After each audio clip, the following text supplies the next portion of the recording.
Don से लेकर दीवार तक, कभी कभी से लेकर कभी खुशी कभी गम तक, हिंदी सिनेमा हमारा हर दौर में मनोरंजन करता आया है।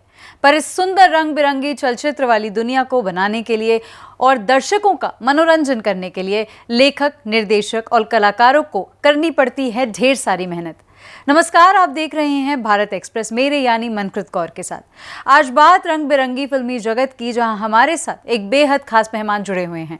हम बात कर रहे हैं एक ऐसे शख्स की जो न सिर्फ टीवी बल्कि भारतीय सिनेमा के अद्वितीय संस्कृति के अनुभवी और प्रतिष्ठित अभिनेता है।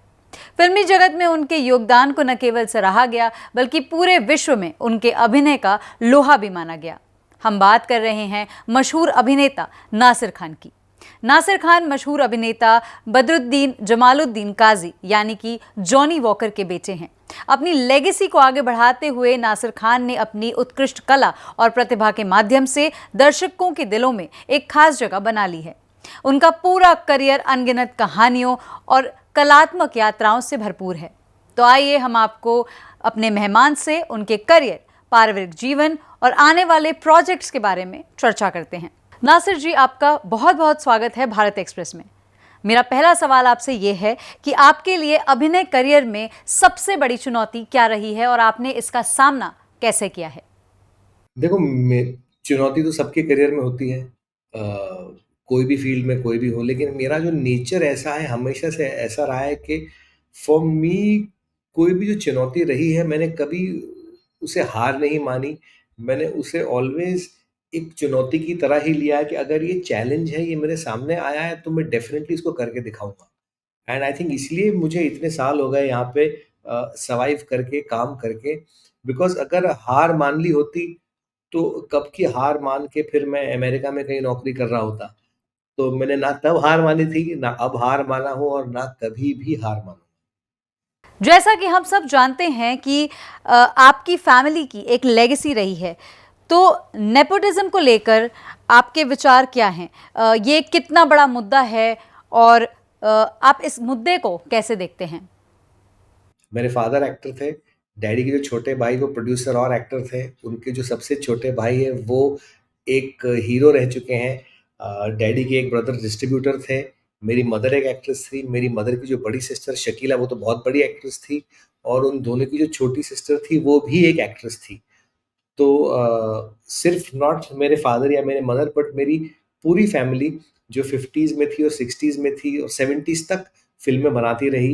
एंड इतना सारा कंट्रीब्यूशन रहा इस फिल्म इंडस्ट्री को। ये जो लेगेसी है मेरी, इसके बारे में बहुत कम लोग जानते हैं। एंड ये एक चीज़ है जो मैं बहुत प्राउड फील करता हूँ इसके बारे में।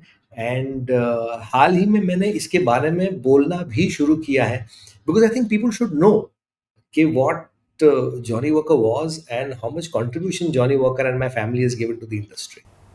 एक वक्त ऐसा था जब आपने इंडस्ट्री छोड़ के आप 7 साल एक मल्टीनेशनल कंपनी के साथ आपने काम किया था, तो वो टाइम आपके लिए कितना चैलेंजिंग था? देखो, एक एक एक बात बहुत सारे एक्टरों को कहा जाता है कि अगर तुम एक्टर नहीं होते तो क्या होते, तुम्हारा कुछ नहीं होता, तुम कुछ नहीं कर सकते। लॉट ऑफ एक्टर्स को ये बोला जाता है कि एक्टिंग नहीं होती तो कुछ नहीं होता। तो मुझे जब ये अपॉर्चुनिटी मिली, बैठे-बैठे मिल गई। जस्ट मैं कहीं भाग-दौड़ के लिए गया नहीं, मुझे बैठे-बैठे अपॉर्चुनिटी मिल गई कि एक मल्टीनेशनल कंपनी का इंडिया का हेड ऑफ ऑपरेशंस बनना, इतनी बड़ी फ्रैंचाइज़ का पूरा अकेला सँभालना। तो मेरे भी दिल में कहीं ये सवाल था कि यार नासिर, अगर तू एक्टर नहीं होता तो क्या तू कुछ और कर पाता?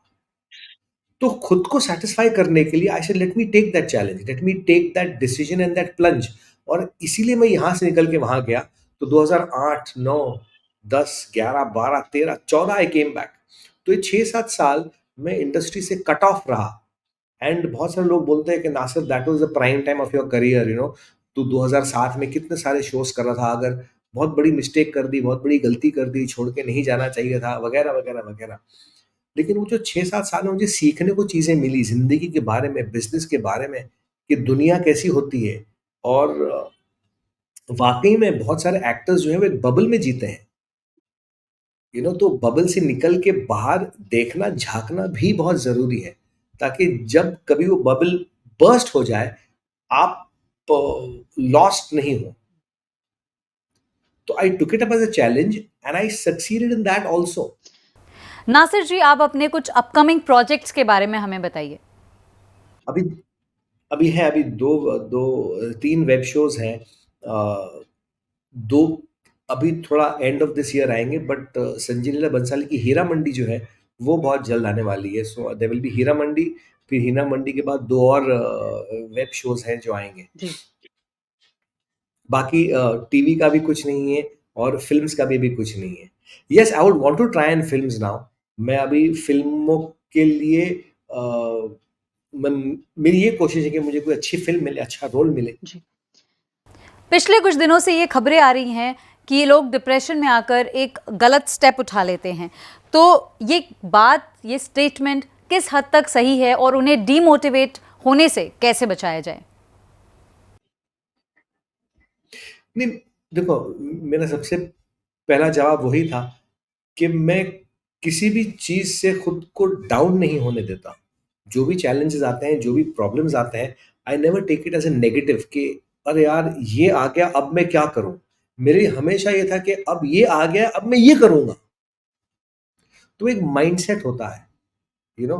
तो जो भी प्रॉब्लम्स होती हैं, अच्छी भी होती है, बुरी भी होती है। ऐसा नहीं है कि हर प्रॉब्लम बुरी होती है। कई बार अच्छाई भी आपको एक तकलीफ में डाल देती है, यू नो। तो अब जैसे मैंने कहा कि वो एक बबल होता है, लोगों को लगता है कि बहुत ग्लैमरस है, क्या लाइफ है, क्या लाइफ़स्टाइल होगी, मैं तो सक्सेसफुल बन जाऊँगा, मैं तो स्टार बन जाऊँगा। नहीं होता। वो बहुत चंद होते हैं जो इतने बड़े मकाम को हासिल करते हैं। बट इसका मतलब ये नहीं है कि उनकी ज़िंदगी में ये प्रॉब्लम्स नहीं हैं। उनकी ज़िंदगी में भी प्रॉब्लम्स हैं, बट वो उन प्रॉब्लम्स को ओवरकम करते हैं। तो जितने भी यंगस्टर्स हैं जो ये सैडनेस हो, डिप्रेशन हो, हार हो, वीकनेस हो, दे हैव टू नो कि उनसे बढ़कर कोई नहीं है। You are number one, you are right on top of everything. You need to first believe in yourself. भाड़ में गई दुनिया, भाड़ में गया career. You have to believe in yourself. मेरा आखिरी सवाल आपसे ये है कि अगर आपको बॉलीवुड में किसी तरह का बदलाव लाना हो, तो वो क्या होगा? आई थिंक ये एक साइकिल है। पहले जो हमारी इंडस्ट्री थी, वो धीरे धीरे धीरे अब एक नए मकाम पे आ गई है, एक नए प्लेटफॉर्म पे आ गई है हमारी इंडस्ट्री। और एंटरटेनमेंट के इतने सारे एवेन्यूज खुल गए हैं, चाहे वो वेब हो, चाहे वो पॉडकास्ट हो, चाहे ये जो हम कर रहे हैं यूट्यूब हो, लाइव स्ट्रीमिंग हो। सो बहुत सारे एवेन्यूज हैं जिससे लोग पैसा कमा रहे हैं, अपनी एक रोजी रोटी बना रहे हैं। बट हमारी जो इंडस्ट्री है वो अब एक अलग पायदान पे आ गई है, एंड आई एम श्योर वक्त के साथ साथ ये भी थोड़ा बदलाव होगा। मैं तो सिर्फ एक छोटा सा हिस्सा हूँ इस इंडस्ट्री का, और बहुत सारे और बड़े बड़े कलाकार हैं। जो लोग वक्त के साथ और इस इंडस्ट्री के साथ चेंज होंगे वही रहेंगे, जो नहीं होंगे वो निकल जाएंगे। हमारे साथ जुड़ने के लिए बहुत बहुत शुक्रिया। देश और दुनिया की तमाम बड़ी खबरों के लिए जुड़े रहिए भारत एक्सप्रेस के साथ।